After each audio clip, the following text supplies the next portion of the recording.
Good evening, everybody. Welcome to Rushcliffe Borough Council's Cabinet meeting. Just to remind you, the Cabinet meeting is being live streamed on YouTube and the recording is available after the meeting. In addition, under the Local Authorities Regulations 2012, other people may film, record, post on social media or blog from this meeting, but any such activity is not under the Council's control. There is an exempt item this evening, and so that will be under the local government regulations. So for that part of the meeting, the public will be excluded from the meeting, and there are 3 questions that are to be asked.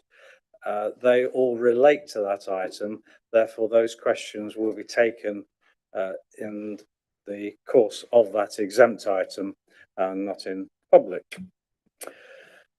So now move on to the agenda proper, and item 1, apologies for absence. I think we're all here. Item 2, any declarations of interest? No. None. Thank you. Minutes of the meeting held on the 8th of October. May I sign those as a true and correct record? All in favour?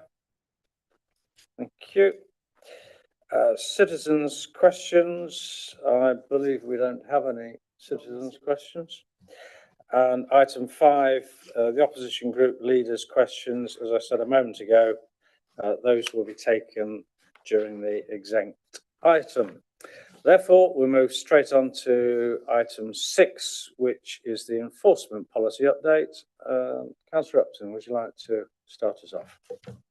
Yes, thank you, Chairman. Since the adoption of our current planning enforcement policy in 2021, there have been relevant changes to the National Planning Policy Framework, the Planning Practice Guidance for Enforcement, and the Levelling Up and Regeneration Act of 2023. And this proposed revision to our planning enforcement policy takes account of these changes. The NPPF recommends that local planning authorities should consider publishing a local enforcement policy, which should set out how they will monitor the implementation of planning permissions, investigate alleged cases of unauthorised development, and manage enforcement proactively in a way that is appropriate to their area. We believe that the enforcement of planning control is an important aspect of protecting the natural, built and historic environment. We also believe there is a need for an effective planning enforcement policy that sets out clearly for all residents and businesses the approach that this council will take when investigating alleged breaches of planning control. Failure to deliver an effective planning enforcement service can have a negative impact on public confidence in the planning service and indeed the reputation of the council. Our amended enforcement policy is attached at Appendix A, and it ensures compliance with legislation and statutory guidance and promotes consistent enforcement decisions.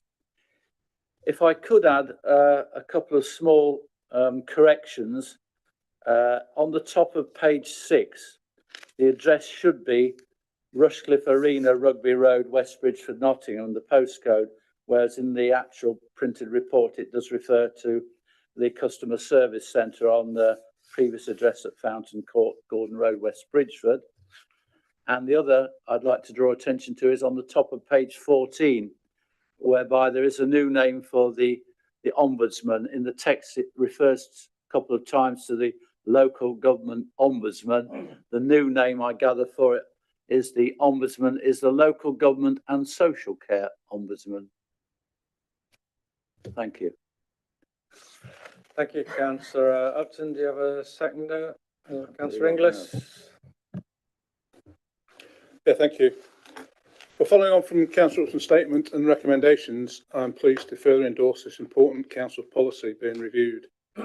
As a live document, to include the latest changes in national legislation and practices to bring it up to date from its adoption in 2021. Whilst the Council is not mandated to enforce breaches of planning, this policy sets out its strategy, as it's important that there is direction and proportionality to effective enforcement and to provide greater clarity for residents and businesses in how the Council will carry out investigation in their enforcement cases. There have been recent cases in the borough that needed to be challenged with strong and positive enforcement. This can only act as a deterrent to other developers in the recognition that this council actually has teeth.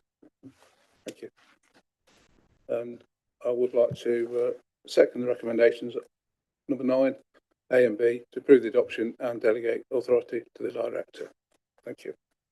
Thank you very much indeed.